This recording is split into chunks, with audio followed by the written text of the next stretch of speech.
Estamos começando mais um programa Conexão Tupã, que hoje recebe a visita da reitora da UEL, Berenice Quinzani Jordão.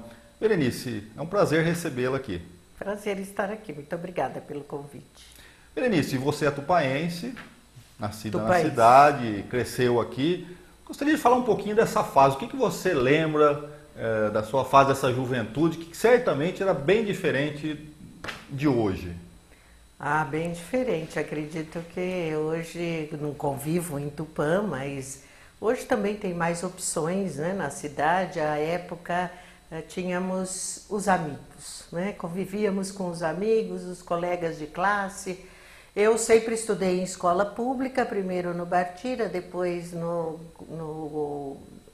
grupo escolar, no segundo grupo escolar, depois no Índia Vanuiri. O segundo grupo escolar seria, acho que se não me engano, Helena Pavanelli, hoje ali vizinho do tiro de guerra. Exatamente. E eram as melhores escolas da cidade. Sem dúvida. Ao contrário de hoje, que infelizmente as particulares é que são boas.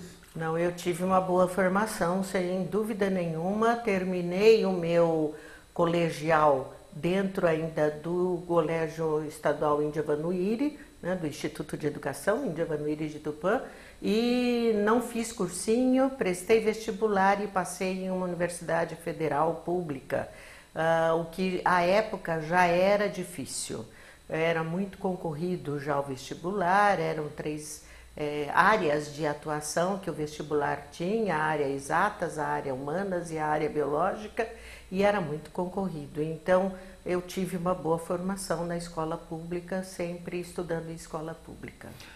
Nessa época ainda muitas famílias achavam que a filha não precisava estudar, ela precisava de um bom casamento, acredito eu. Exato. Era assim mesmo? Era assim. Com 1000 recomendações, eu saí de Tupã quando passei no vestibular, mas sempre na expectativa de que eu desse eu tivesse um bom resultado para poder prosseguir, porque não era uma situação muito comum as mulheres realmente saírem de casa para estudar. Estava se iniciando isso, algumas pessoas da minha geração também saíram, mas era mais comum que os meninos saíssem e não as meninas, né? Mas como eu passei no primeiro vestibular, em escola pública, uma universidade federal que estava iniciando também, era o início da Universidade Federal de São Carlos, num curso muito bom, eu acho que tudo isso trouxe, eu sempre gostei muito de estudar, e isso trouxe uma expectativa de que seria uma situação que eu deveria prosseguir. E o incentivo sempre esteve muito presente na minha família, o incentivo aos estudos.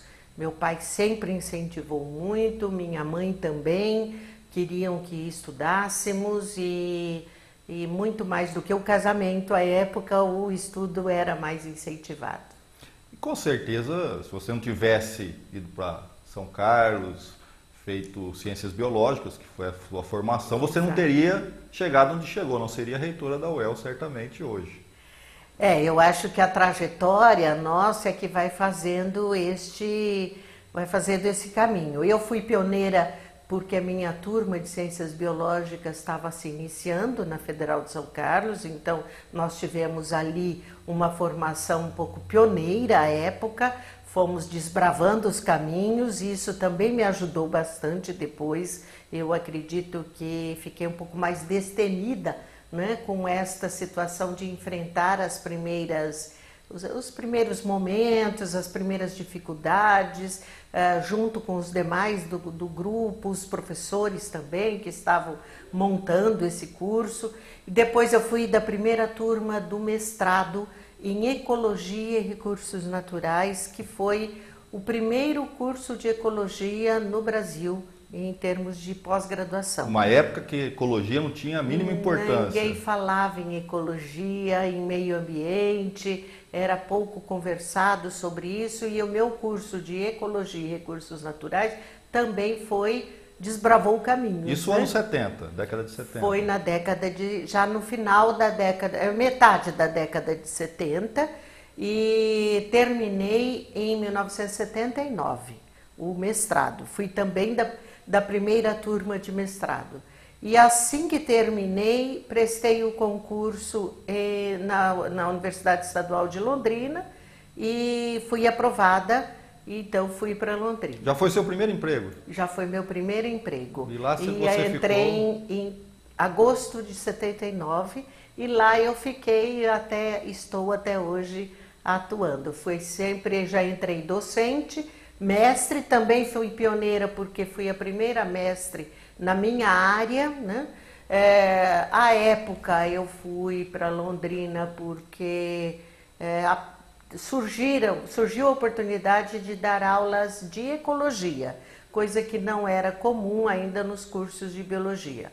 Mas ao chegar em Londrina, o número de aulas por semana da disciplina de ecologia era muito pequeno, era muito reduzido. E eu acabei então assumindo disciplinas de biologia celular, citologia à época, que era uma disciplina que eu tinha recebido uma excelente formação durante meu curso. E me senti muito segura para poder dar início a essas aulas. Então, até hoje, permaneci dentro como docente da área de biologia celular. Berenice, você está à frente de uma instituição com 54 cursos de graduação, 236 de pós, 18 mil alunos, 2.550 vagas no vestibular. Quais os maiores desafios que você encontra?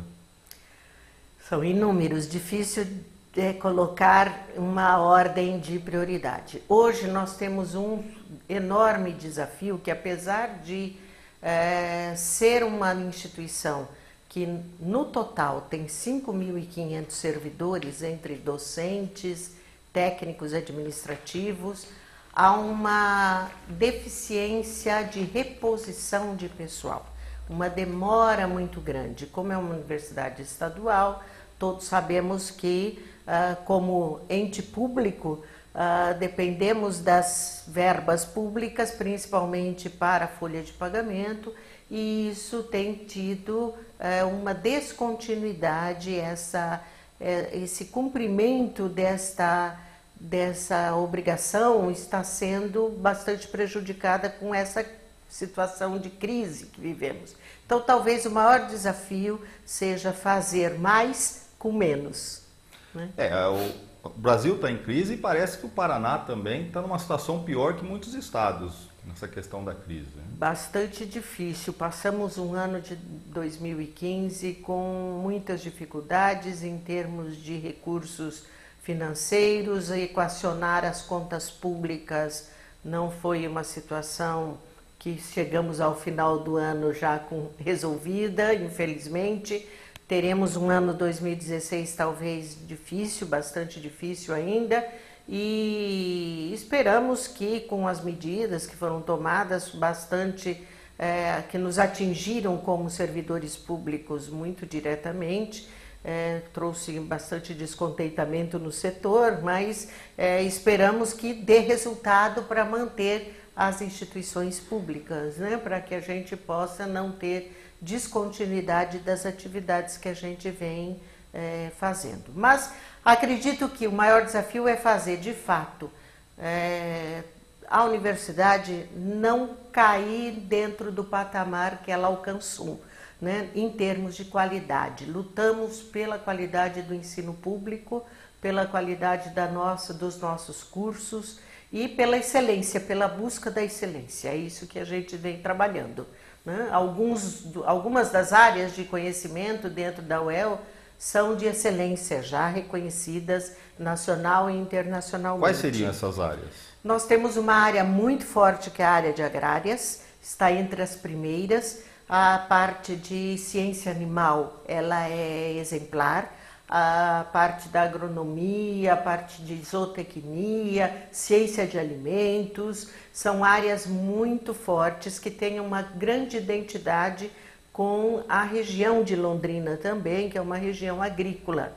Se fortalece com parcerias que temos com outras instituições que estão em Londrina, como é o caso da Embrapa Soja, que a sede é Londrina, e que é uma empresa nacional bastante fortalecida, e o próprio IAPAR, que é o Instituto Agronômico do Paraná, que também a sede é em Londrina. Então, são duas outras instituições que trabalham dentro desse campo. E a UEL se destaca neste meio e, logicamente, também com algumas parcerias se destaca. Mas temos uma área bastante forte na saúde, né, bastante reconhecida também, a área biológica, o curso de biomedicina é muito forte, é o 4º melhor curso do país dentre os cursos de biomedicina, a área biológica também muito produzindo sempre profissionais de grande relevância no país, que tem grande destaque, fora do país também. Então, são áreas muito fortes nossas. A UEL também onde ela atua, as áreas de licenciatura todas também são 15 cursos de licenciatura, formando profissionais que atuam no ensino médio, no ensino profissional, em outras instituições de ensino superior, e sempre com muito destaque. O direito também é uma área bastante forte. Essa questão de classificação de curso, que é melhor ou pior, o que faz um curso ser melhor? Bons professores, pesquisa, o que exatamente é levado em consideração? Eu acho que é primeiramente a qualificação dos professores. Então, nós temos hoje, dentre os 1.800, 1.700 aproximadamente docentes que temos, nós temos a grande maioria titulada. 92% do nosso corpo docente tem titulação, ou é mestre ou é doutor.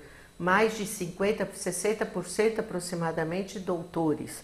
E isso é um investimento, é um capital humano que é o que faz realmente a diferença.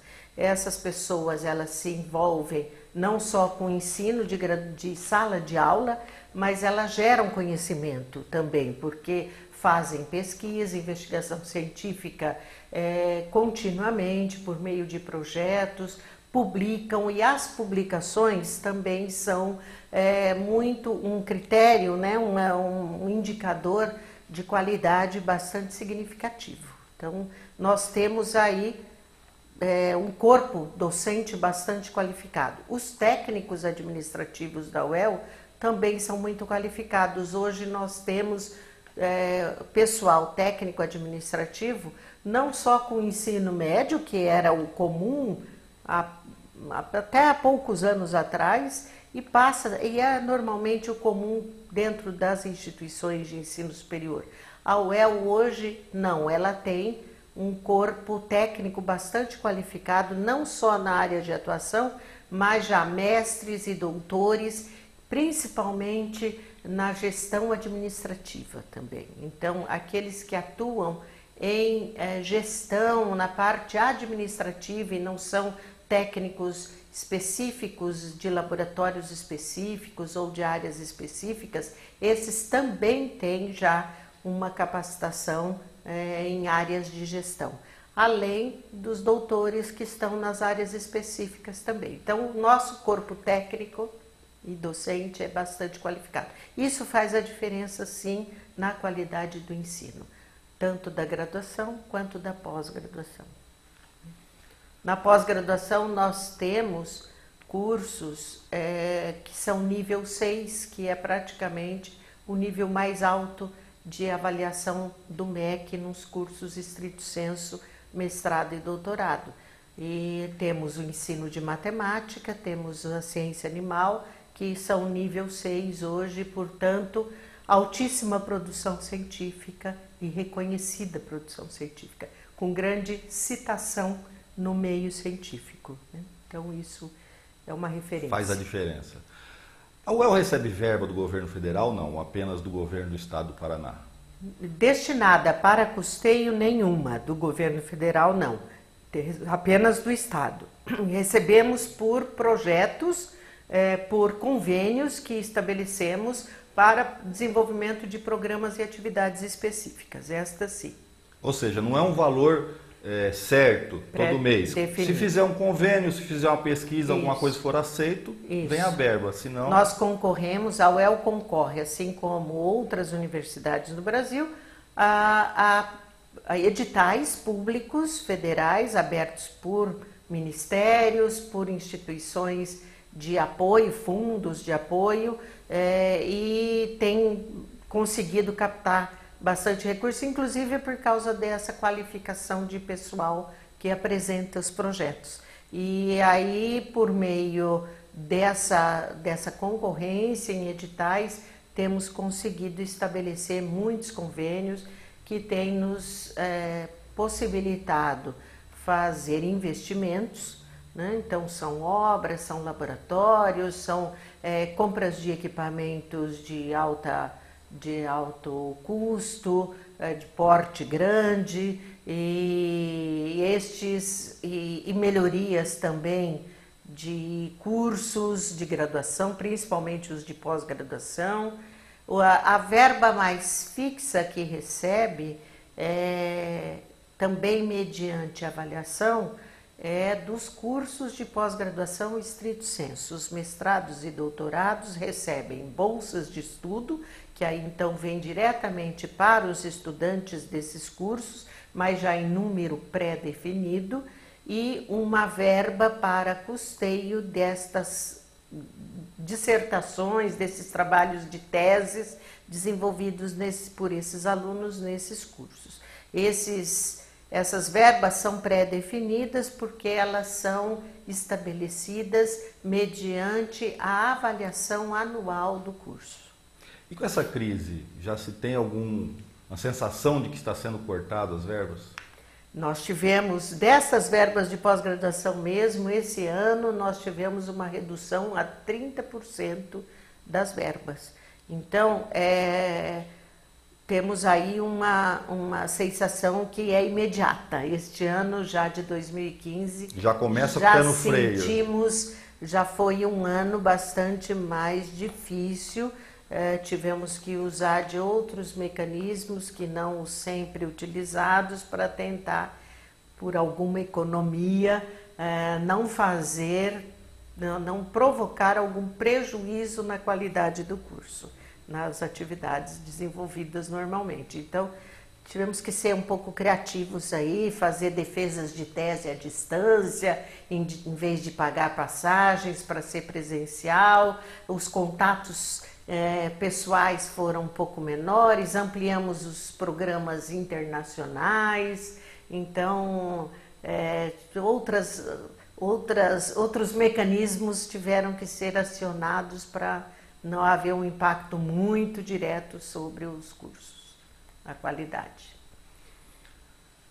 Vamos fazer um intervalo e voltamos em seguida.